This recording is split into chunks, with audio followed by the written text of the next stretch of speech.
Better aim carefully. I'm already low on ammo. Not much use without bullets. Need to find some ammo.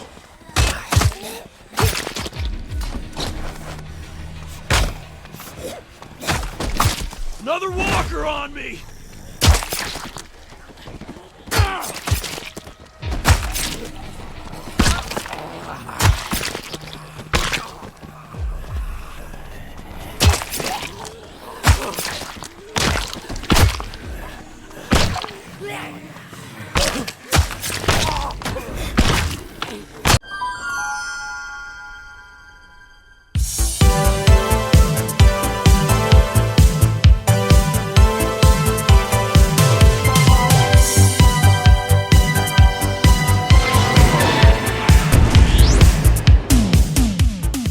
Hello my fellow friendsets, it's Chris from Shuckhead Gaming and I'm bringing you my review for The Walking Dead Onslaught. Developed and published by Survios and releasing for PC VR headsets and the PlayStation VR, September 29th, 2020. This review will cover both the PC and PSVR versions and include captured gameplay from both. Depending on your region, the game retails for an estimated price of $30 for the Standard Edition and $40 for the Deluxe Edition, which similarly with the Saints and Sinner Deluxe Edition is essentially a collection of player and weapon skins.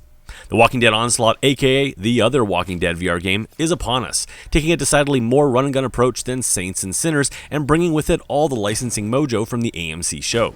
Is Onslaught good enough to be mentioned in the same sentence as the epic VR game that was Saints and Sinners? Stay with me as I tear this game down and find out if they delivered this time around. As always guys, if you like this video, please hit that like button. It not only helps out my channel, but VR gaming as a whole. And if you'd like to see more VR content from me, please consider subscribing, and for video updates, hit that bell icon.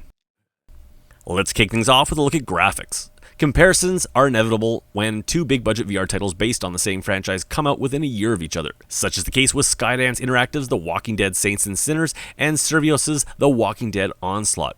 And yes, they are both visually impressive across all headsets. However, after going back and forth between both games on both the PC and PSVR, they often trade blows with each other, never really making one game the better looking one over the other. Onslaught takes a decidedly different approach to its art style, leaning more towards the real-life look of the AMC show, as opposed to Saints and Sinners' much more comic book-inspired style, looking much more like Telltale's game series than the TV show. As such, environments, weapons, and especially zombies in Onslaught do appear much more grounded looking, often demonstrating much more texture detail. Case in point, when comparing the two games' approach to zombies, Onslaught's looks much more like the rotted corpses we are used to seeing in the show, with much more detail in both the skin and clothing. This higher level of detail can also be seen when stabbing and chopping away at zombies, as the game does a better job of demonstrating open wounds than Sinner's rather cartoon approach. Onslaught's zombies also animate much better. Both games do the zombie shuffle just fine, but where Onslaught shines is when zombies are attacked, demonstrating a much more sophisticated animation engine as zombies stumble, fall, and literally bash their heads into walls. Admittedly, the game did glitch out occasionally with zombies flying feet away or spitting on the ground, but this wasn't the norm. Zombie mutilation here is about on par with Sinners, as both games allow you to cut off arms, decapitate, and puncture most soft tissue areas. However, Sinners gets the wins here as it had a much more detailed animation and physics model with zombie heads, allowing the player to open and close the mouth and eyes, then cleaving the jaw off altogether. Onslaught takes a simpler approach here, certainly showing facial damage but keeping things a bit more scripted. In addition, zombie bodies don't hang around too long after being downed, which also limits the time you have to exercise your inner sadist. However, these limitations that Survios has put on the damage model of zombies is likely due to the fact that Onslaught throws a lot more zombies at you, and I mean a lot, probably throwing 4 times as many zombies at you than Sinners at its most hectic. Onslaught just doesn't talk about hordes, it makes you deal with them. Literally a programming miracle in my opinion when seeing this run on the aging PS4 hardware.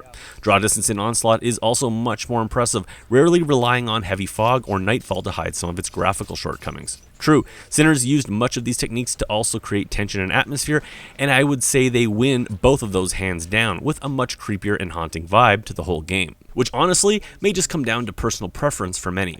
In contrast, much of Onslaught is bathed in warm sunlight, making for some amazing lighting techniques that are present across both the PC and PSVR versions, but when viewed on the PC at max settings can make for some of the most impressive visuals I have ever seen in VR. The real-world approach that Survios has taken with Onslaught can also be seen when looking at the exterior and interior of buildings, often creating a game world that is much richer with detailed and realistic textures than what was seen in Sinners. However, these improved visuals do see a tendency for the game to keep its levels smaller and more linear, abandoning much of the open world feel that made Saints and Sinners such a compelling game to explore. In addition, Onslaught's visual prowess does come at a price when looking at the PSVR version, as the visual style and graphical choices seen in Onslaught do not translate as well to the lower end hardware than Saints and Sinners did. The result is a version that is plagued with quite a bit of aliasing issues throughout, including the zombies themselves. This, along with some rather aggressive texture detail drop-off and texture pop-in, and Onslaught does feel like a game made to take advantage of the PC's hardware while being made to work on the PSVR. Unfortunately, at the time of this review, the Pro doesn't seem to have gotten any increase to visuals. However, if Survios follows their usual pattern of patching that in post-launch, Pro users could benefit nicely from a much-needed bump to resolution. That's not to say that the PSVR version doesn't look decent, because Survios has still done an admirable job here at keeping much of the impressiveness and playability intact. It's simply that Saints and Sinners, with its visual style and graphical choices, made for a much improved parity across the different versions, evidenced again with the upcoming Quest port, which is looking quite impressive. All in all, the Walking Dead Onslaught, especially when seen running on more powerful hardware, is a contender for best VR visuals of the year, and is easily one of the most impressive games visually we have yet to see from Survios. Sound is up next. Thought pulling that gate control couldn't do any harm. I was wrong.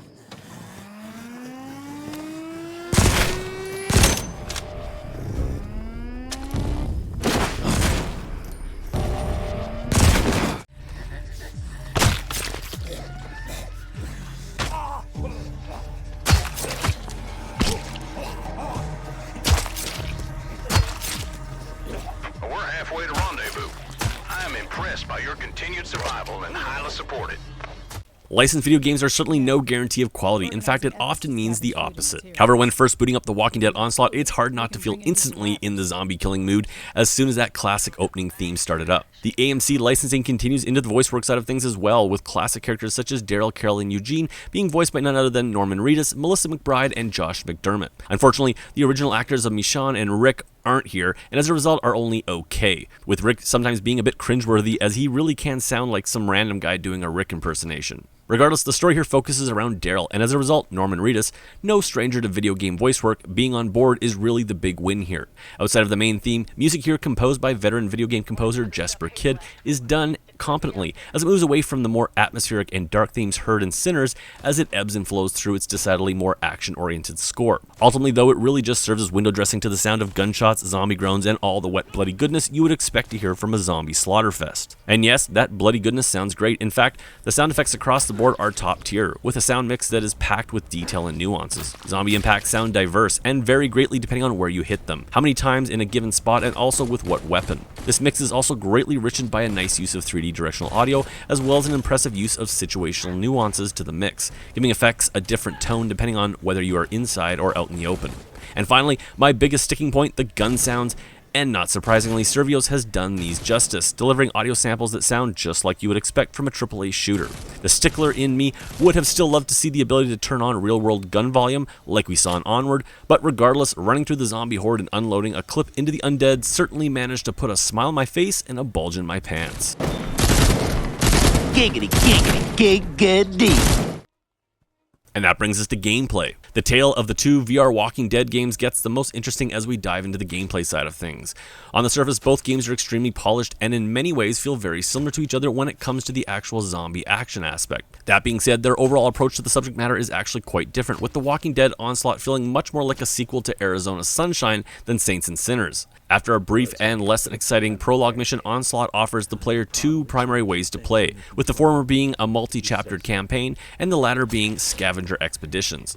The campaign, a 7-chapter story, has you taking on the role of Daryl as he recants the details of his prior experience to Rick around a campfire. Each mission ranges from about 20 to 30 minutes and drops the player into a new location with a set loadout. Levels are not of the open sandbox style seen in Saints and Sinners and instead play out in a much more linear fashion. Yes, there are branching paths and a bit of room to explore for resources, but ultimately you'll be shuttled to a certain path in a style very reminiscent of Arizona Sunshine, a point that is reinforced by the prominent running commentary by Daryl as he explains the chain of events to Rick. The story itself, although canon and supposedly taking place between seasons 8 and 9 of the show, is pretty basic, and mainly just serves as a means to take the player through its various locales and scripted action set pieces, all while tasking the player with collecting resources and uncovering one of the 24 different weapons to take back to Alexandria. Putting aside the distracting gameplay mechanic of you collecting resources in real time, but in a time period prior, then using said resources in the current time period, Onslaught differentiates itself significantly from Saints and Sinners with a mission structure much more reminiscent of something like the Call of Duty series,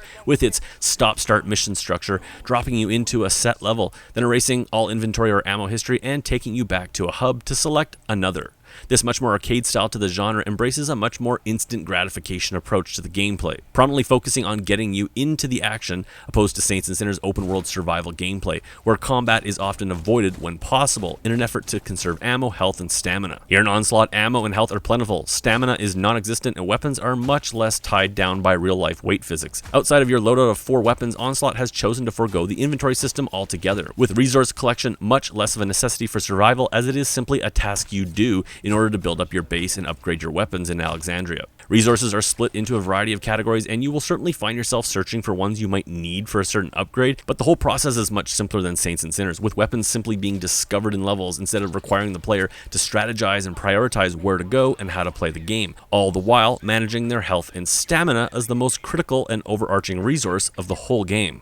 Outside of the core campaign, resource gathering is handled by Onslaught's other mode in the form of scavenging expeditions. Doubling down on the campaign's run-and-gun style, scavenging expeditions have the player pick a previously unlocked locale from a map, choosing their custom loadout, and then heading out on what is essentially an arcade take on the whole risk-reward gameplay mechanic, allowing the player to choose their difficulty level in hopes of more resources. These levels start the player on one side of the map, while a horde approaches from behind in the form of a red mist, reminiscent of something from a battle royale game as it tightens up. Your goal? To scavenge as much as you can while staying ahead of the horde and surviving the multitude of actual walkers in and around you. Here in this mode, levels are slightly less linear, offering more choice in paths as you scrounge buildings and streets, all while making sure your escape route out of a given route won't be impeded by the approaching horde. Like the campaign, resources are randomly laid out in the open, making gathering much less of an exploration technique and simply part of a time attack mechanic. Each expedition concludes with a final standoff as you watch multiple exits and a counter timer until your evac arrives, offering up the game's most action-packed moments as you fend off an almost endless wave of zombies.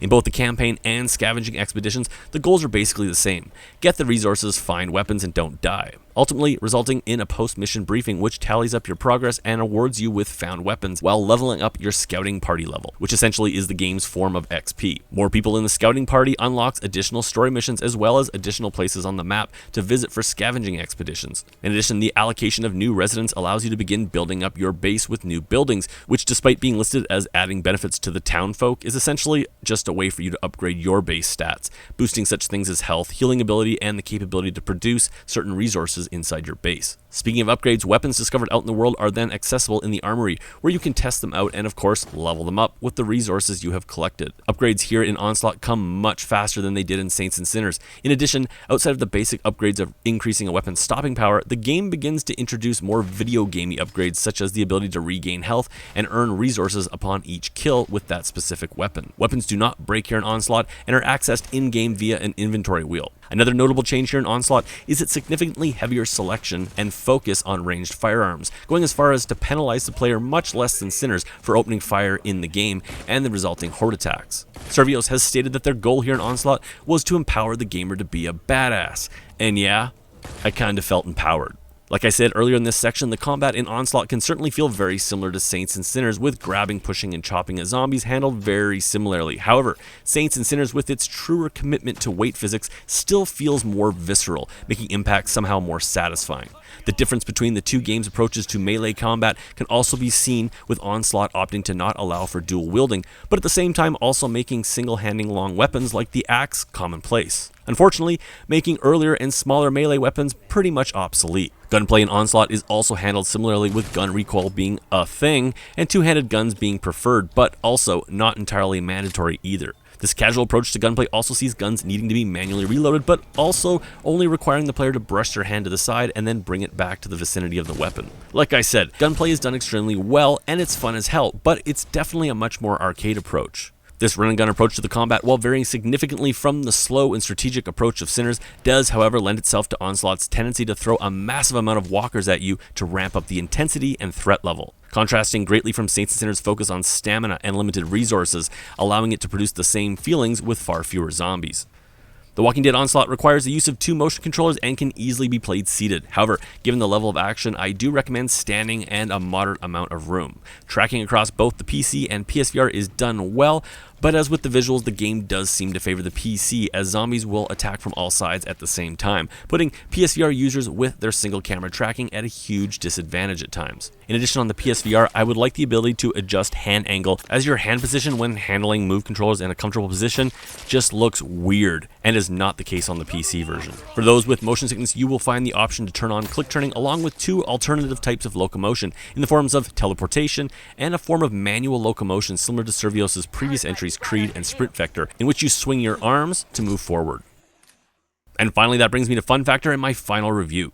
The tale of 2 VR Walking Dead games ultimately comes down to taste, with The Walking Dead Onslaught taking a decidedly more arcade approach to the subject matter and keeping more in line with Servios' previous titles. However, there is a little more meat on the bone here, offering much more progression than I previously expected. Unfortunately, with Onslaught originally being developed as a 4-player co-op title, it's hard not to see that Onslaught was likely originally designed as a VR Left 4 Dead, opting for fast, fun carnage with friends over a deep single-player experience. The original vision of Onslaught, almost certainly being canned for performance limitations, sees a game in its current form retaining that action-focused gameplay, but with a form of resource gathering and character progression tacked on to fill the void left by the removal of the co-op feature. All this being said, the game looks, plays, and sounds good, and I think it will appeal to those who maybe just want to throw a friend or jump in themselves for a quick fix of VR carnage. Walking Dead Onslaught isn't the deep, engrossing experience that is Saints and Sinners, but that isn't necessarily a bad thing. As you guys know, I hate numbered review scores and instead rate games on the basis of buy it, burn it, or wait on it. Walking Dead Saints and Sinners is easily my favorite VR title, as it played on my gaming passions of inventory management, survival, strategy, and a healthy dose of violence. In fact, it's one of the few games where after reviewing it, I just wanted to go back in, even blowing off other pending games to review. Walking Dead Onslaught simply never grabbed me that way, offering a lot of sweet zombie killing goodness, but not a lot of substance. However, it is fun, and with a larger assortment of weaponry, a focus on action, and the built-in replayability of challenging missions and scavenger expeditions on higher difficulties, I would still recommend Onslaught as a buy even at full price for PC players, and to a lesser extent, PSVR players, as the game just doesn't look or play as well as Saints and Sinners on the PSVR due to some of its design choices. As such, some PSVR gamers may want to wait for a sale, but ultimately my recommendation is don't go into this wanting Saints and Sinners and instead just play it for what it is, a fun action romp in VR, and I think you might enjoy this. Anyways guys, that's it for me. If you like this video, please hit that like button, and if you'd like to see more VR content from me, please consider subscribing, and for video updates, hit that bell icon. I'll catch you guys on my next video.